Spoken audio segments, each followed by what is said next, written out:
This episode is brought to you by Indeed. Stop waiting around for the perfect candidate. Instead, use Indeed sponsored jobs to find the right people with the right skills fast. It's a simple way to make sure your listing is the first candidates see. According to Indeed data, sponsored jobs have 4 times more applicants than non-sponsored jobs. So go build your dream team today with Indeed. Get a $75 sponsored job credit at Indeed.com/podcast. Terms and conditions apply.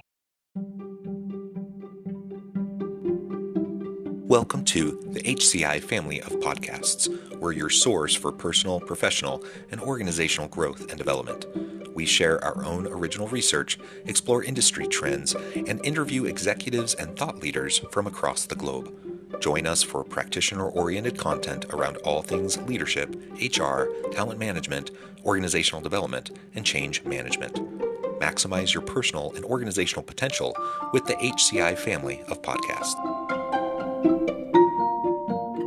Jennifer Carlson, welcome to the conversation today. Thank you, John. Good to see you. It is a real pleasure to be with you. You're joining us from Seattle. I'm south of Salt Lake City in Utah. And today we're going to be talking about the role of apprenticeships in preparing the future workforce. Skills are all the rage right now. That's what everyone is talking about in organizations. They're trying to figure out how do we better map skills and how do we better hire for skills rather than just like someone lists a diploma or years of experience. But what do you actually do to demonstrate skills?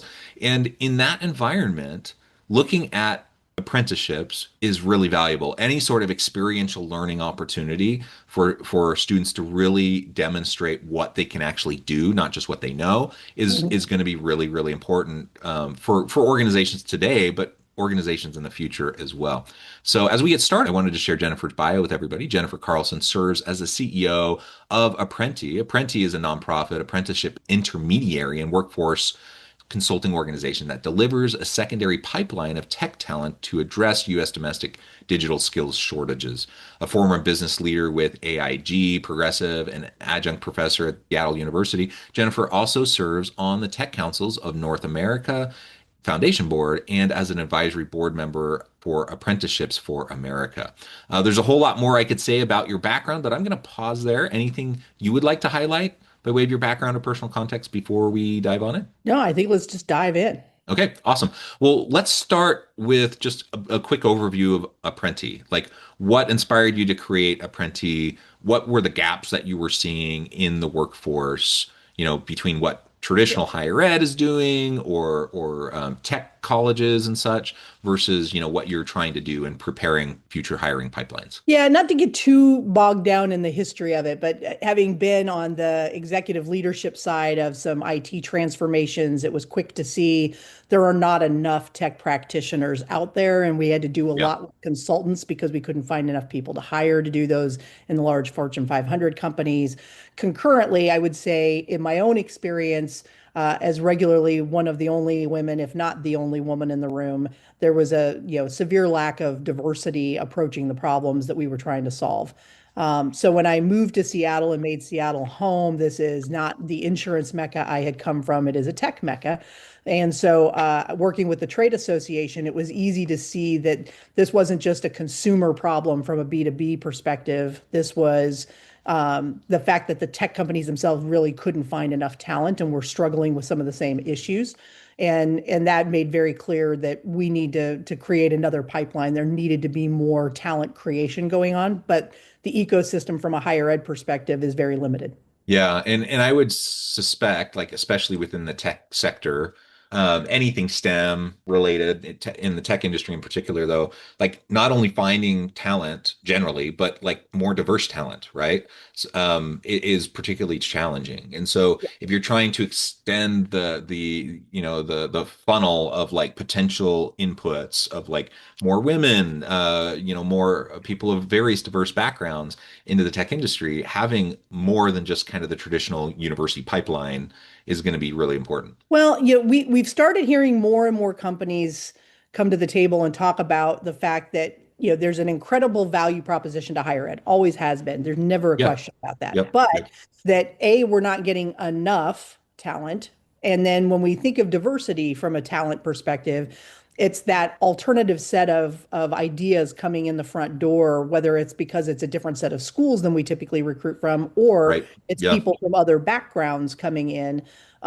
They look at problems differently, and there's a huge value proposition. Tons of research out there about the ability for Yeah. people to come in that haven't been classically trained to look at the problem differently. Yeah, yeah. So that cognitive diversity, like the Yep. the mindset diversity, just the background Right. diversity, all of it, super, super, super valuable.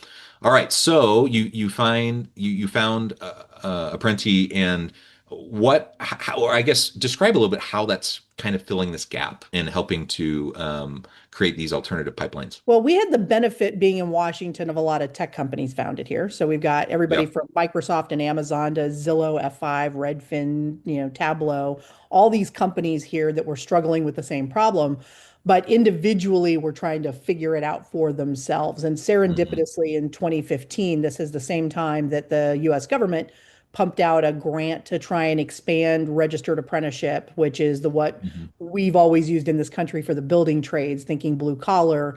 Yeah.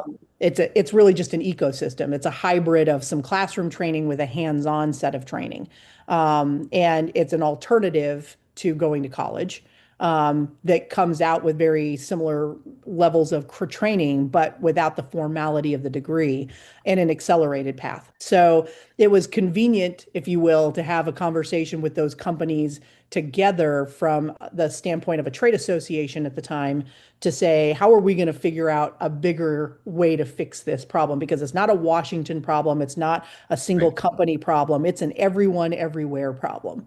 And every company is a tech company now. I mean, Starbucks has a massive tech department, right? JP Right. Morgan Chase, massive tech departments, and they're competing for the same talent, and there isn't enough of it out there. So, how are we going to solve this?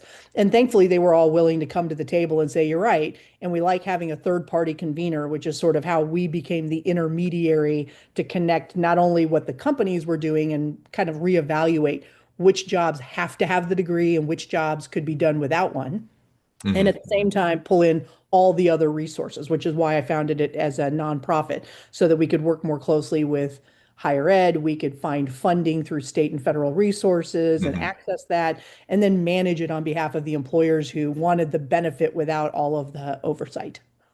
Yeah, yeah. Uh, this is perhaps a bit of a tangent, but I think it will resonate with a lot of folks.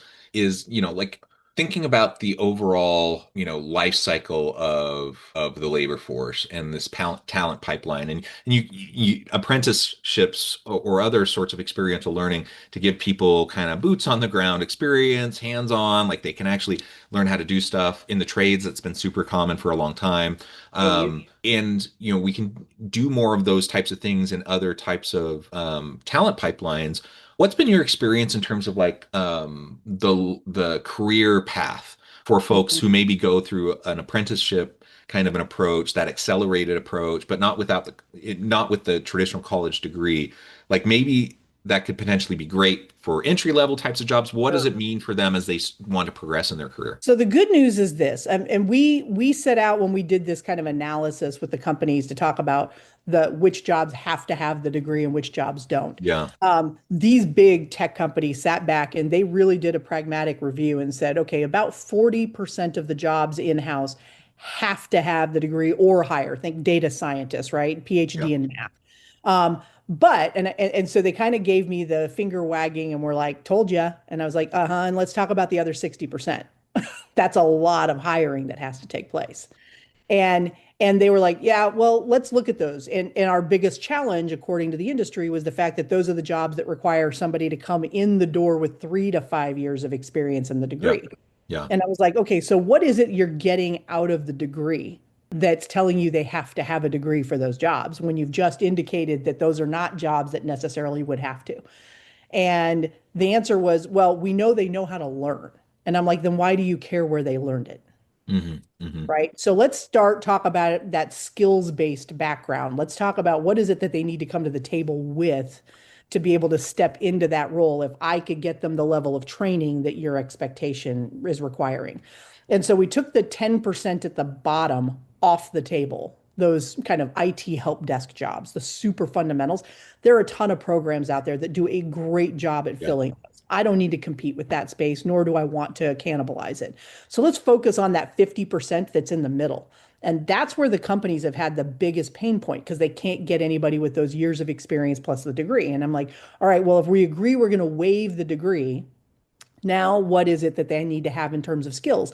That gets a little more company centric, but I've got candidates coming in the door that say things like, I've done taking out the where they did it.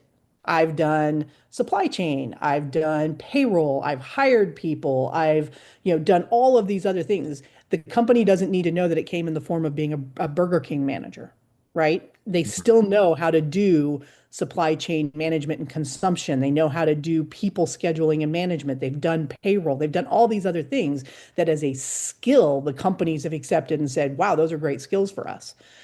There's a prejudice and a bias built into the idea of where did they do it, not correlating to what we do. But if I can get them then the skilled training that they need, which usually is a certification that we as the tech sector have already created because it's AWS Cloud, it's Azure Cloud, those are certs you can get, or CompTIA Network Plus or Security Plus. These are things that are globally consumed. And in many cases, we remind these companies that they already consume apprenticeship in other parts of the globe because it's pretty standardized in all sectors in Europe and in Asia, that they kind of step back and go, okay, let's give this a try. And then they're looking at how do they scale that equitably in their organization so that these folks are really walking in the door and have the runway for not only being successfully retained in that job, which 90% of our placements are into the Hmm. Hmm. company, but the company is now working through that skill set issue. Now we're only 5, 6 years in Hmm. to the density that we need to be able to do the longitudinal study to show that they have long-term progression. But we're seeing long-term progression and are partnering with the U.S. Department of Commerce to do a longitudinal and look back at are they staying in their job? Are they growing in their job? Or suspiciously, are only the people with a degree from some institution along the way Yeah. going to get promoted and the other ones don't. So there's a lot of other secondary work going on in the marketplace around can we map it to college credit so they at least have credit if they want to go back and fill and finish the degree? Is it Hmm. something the company is truly going to require? These are people by and large in their early 30s. The median age in our program is 31. So these are people with 10 years of life experience, and they've been really sticky to the sector. But we need to now understand what their longevity is and if they're going to get the paper ceiling hold up at some point. Yeah, yeah. And I have to say, I'm happy and impressed that so many organizations are willing to take a good hard look at like the assumptions around what's actually required to be able to do the job. Because Yeah, I mean, for forever, there's been need a college degree, need 3 to 5 years of experience, and maybe you do. But in a lot of cases, do you really? But both from the degree standpoint, but also like I right. hate it when I see that on a job posting, 3 to 5 years of experience, and especially if it's for a fairly entry level type of position. You're just like, why? And it also, you just mentioned like so many of the people that go through your program, they have years of experience, years of life experience, years of work experience. Maybe it's just in adjacent areas, right? Maybe or maybe it's a woman who chose to be like an at-home mom or a caregiver to an elderly parent, or like there's a gazillion scenarios, right, where someone may not have like the traditional on paper on their resume, like clear linear progression, towards a certain career. In fact, that's becoming less and less common. And so like finding ways to tap into the various really valuable skills that people may have, but it doesn't come in the traditional way. And we've always assumed it had to come in that traditional way. So I'm really pleased that more organizations are approaching it like this. But it's also it's a hard mindset to shift, It is. right? It's a culture shift. It's a It's a huge total culture culture shift. shift. It's Yeah. not just a culture shift for tech, it's a culture shift for the US. Yeah. Because we're not the only ones building into this sector. I mean, healthcare is doing it. We're expanding into life sciences and biotech. You have financial services doing it in roles beyond technology. Like everybody is moving in this direction because there isn't enough coming out of higher ed to fill our collective need. So it's not a negative on higher ed. It's just a capacity issue on higher ed. Mhm. And as much as we talk about this idea for the last 50 years of college for all, like let's make everybody go to college, it doesn't change the fact that whether you like it or not, 70% of the US does not go to college. Right. Yeah. 70%. And interestingly enough, that's consistent with Europe and Asia. Hmm. Hmm. Like it's not some arbitrary thing. This is a pretty well settled statistic across the globe that that is not everybody's learning modality. That is not an indicator of somebody's ability to be successful. I can tell you because we do not qualify anybody on a degree or prior work experience. They come in cold and we try to keep it that way to make sure that we're talking to people who have the capacity to learn and the interest, and then we screen them on what their skill sets are and distill that to send to an employer. But until they've actually been accepted to the program and are filling out their new hire paperwork, that's the only time we find out what your prior work experience was and what your educational level was. And I will tell you, interestingly enough, as diverse as the population are that come to us, 50% or very close to 50% of them have a degree. It's just that they did their degree in, liberal arts, or they went to night and weekend school, online university, for-profit school, schools that we as an industry have not been historically known for recruiting from or even Right. discounting. But yet these folks did what they were told to do and got the degree for all. And I will tell you at the other end of the pipeline, that 90% retention looks identical whether they had the degree or not. So the degree was not an indicator of greater success. Hmm. Yeah, I think that's absolutely right. I think there's so much data to support what you're saying. Yep. And again, it's a mindset shift, it's a culture shift for a lot of organizations. And as I said in the introduction, like it is like skills. Skills are the hot topic. Like everyone's talking about skills, but only some organizations seem to really be leaning into what that actually can mean in a way that looks different than what they've always done, That's right. right? That's right. And it's because they have a whole like system set up for That's what right. they've always done, and now The they have. infrastructure is there for that. Uh-huh, uh-huh. So that's where having like a partner like what you're doing, how that can really help support it, so they don't have to recreate the wheel, right? Well, and if, this is the question a lot of people ask us is what's the difference between an internship and an apprenticeship?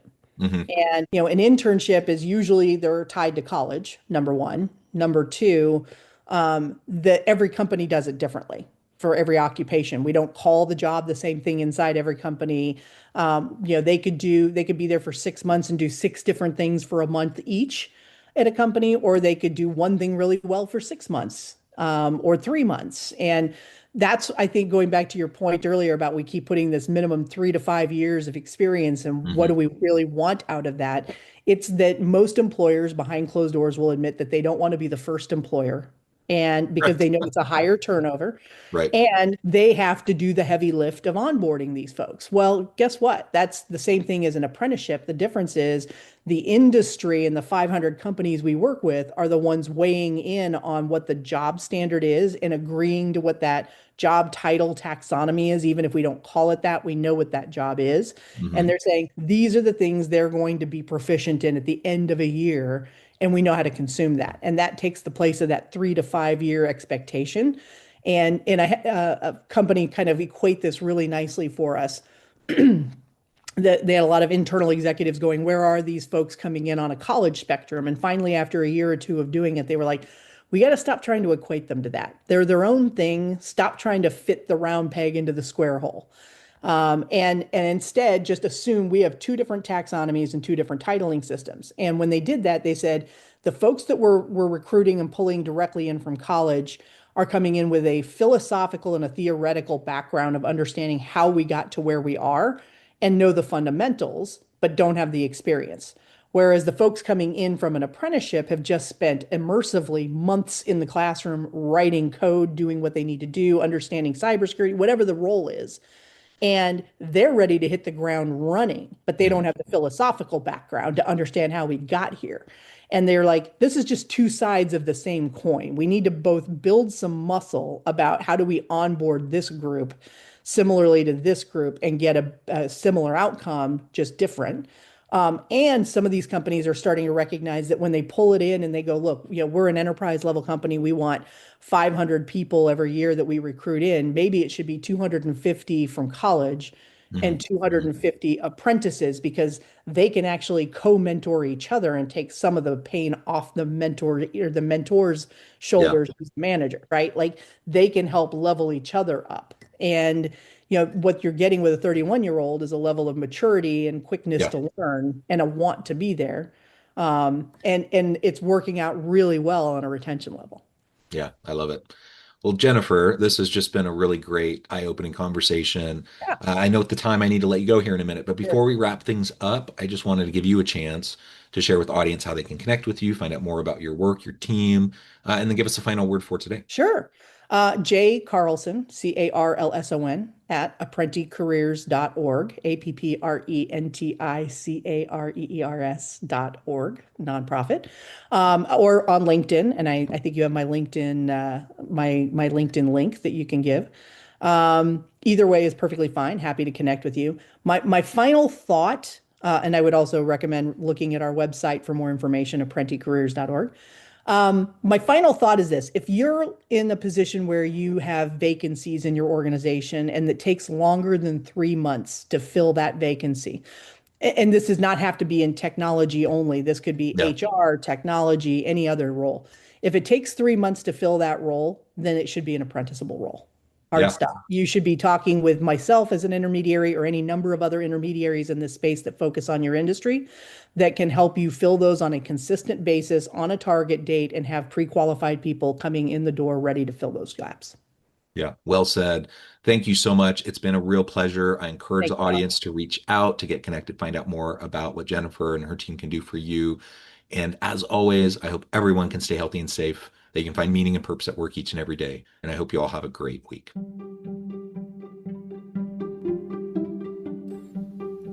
Thanks for joining us for this episode of the podcast. We hope you stay healthy and safe, and please join us again soon.